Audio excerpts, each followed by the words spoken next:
सध्या सर्वत्र उन्हाळा ऋतू सुरू आहे. उन्हाळा म्हटलं की प्रचंड अशी उष्णता. या उष्णतेचा आपल्या शरीराला त्रास होऊ नये म्हणून उन्हाळ्यामध्ये आपण दररोजच्या आहारामध्ये विविध प्रकारची सरबतं, ज्यूस, दही, ताक, लस्सी याचा समावेश करतो. तर आज आपण उष्णतेच्या त्रासांवर गुणकारी असणारे, पोटाला थंडावा देणारे कलिंगडाचे सरबत बनवणार आहोत. रेसिपी तुमच्याबरोबर नेहमीप्रमाणेच भरपूर टिप्ससहित शेअर केलेली आहे. त्यासाठी ही रेसिपी शेवटपर्यंत जरूर पहा.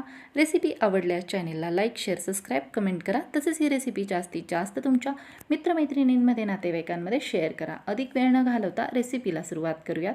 नमस्कार, मी संध्याच रेसिपीमध्ये आपल्या सर्वांचं खूप खूप मनापासून स्वागत करते. सर्वात प्रथम कलिंगडाचे सरबत बनवण्यासाठी इथे मी एक कलिंगड जे आहे ते बारीक अशी चिरून घेतले आहे. वाटीने मोजाल ते एकूण 3 वाट्या इतके हे कलिंगड आहे.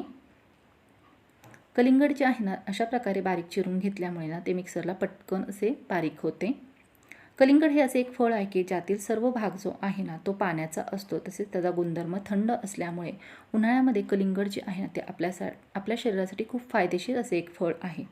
तर आता या कट करून घेतलेल्या कलिंगडापासूनच आपण छान असे सरबत बनवणार आहोत. त्यासाठी इथे मी एक मिक्सरचे मोठे जार घेतले आहे. मिक्सरचे मोठे जार घेतल्यामुळे एकाच वेळेस आपले काम जे आहे ते सोपे होऊन जाते. तर आता कट करून घेतलेले कलिंगड जे आहे ते एका मिक्सरच्या मोठ्या जारमध्ये काढून घेत आहे.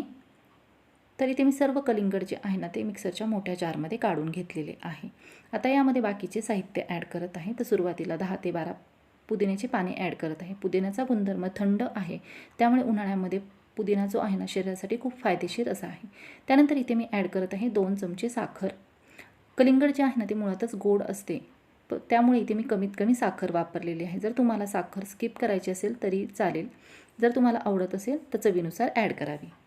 तर आता सर्व साहित्य जे आहे ते मिक्सरमध्ये मी अशा प्रकारे फिरवून इथे कलिंगड जे आहे ते बारीक करून घेतलेले आहे. तर इथे अशा प्रकारे कलिंगडाचा ज्यूस तयार झालेला आहे, पाहू शकता. तर आता हा कलिंगडाचा ज्यूस जो आहे तो आपण गाळून घेणार आहोत. त्यासाठी एका पातेल्यामध्ये आता हे मिक्सरमध्ये बारीक करून घेतलेले कलिंगड जे आहे ते गाळून घेत आहे. इथे मी गाळणीने गाळून घेत आहे. जर तुमच्याकडे गाळणी नसेल तर तुम्ही कापडानेही हे गाळून घेऊ शकता. तर इथे पाहू शकता कलिंगडाचा जो गर आहे तो अशा प्रकारे वरती राहतो. तो चमच्याने अशा प्रकारे सतत हलवत कलिंगडाचा जो ज्यूस आहे तो गाळून घ्यायचा. तर सर्व कलिंगडाचा ज्यूस इथे मी गाळून घेतलेला आहे, पाहू शकता. मस्त असे आपले कलिंगडाचे सरबत इथे तयार झालेले आहे. याचा कलर पाहू शकता किती छान असे दिसत आहे. तर आता यामध्ये मी पाव चमचा चवीनुसार मीठ ॲड करून घेतलेले आहे. तसेच अर्ध्या लिंबाचा रस ॲड करत आहे.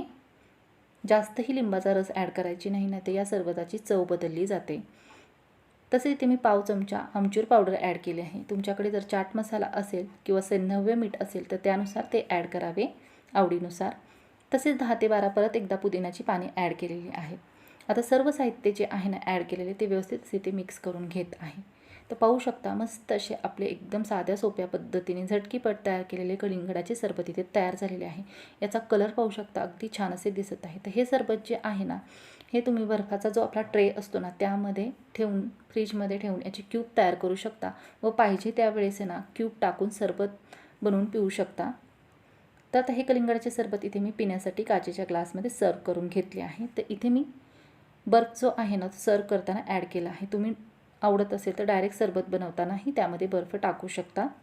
तर अशा प्रकारे आपले पूर्णपणे कलिंगडाचे सरबत जे आहे ते पिण्यासाठी इथे तयार झालेले आहे. पाहू शकता याचा कलर किती छान दिसत आहे. अगदी साधी सोपी रेसिपी आहे, जास्त असा वेळ लागला जात नाही.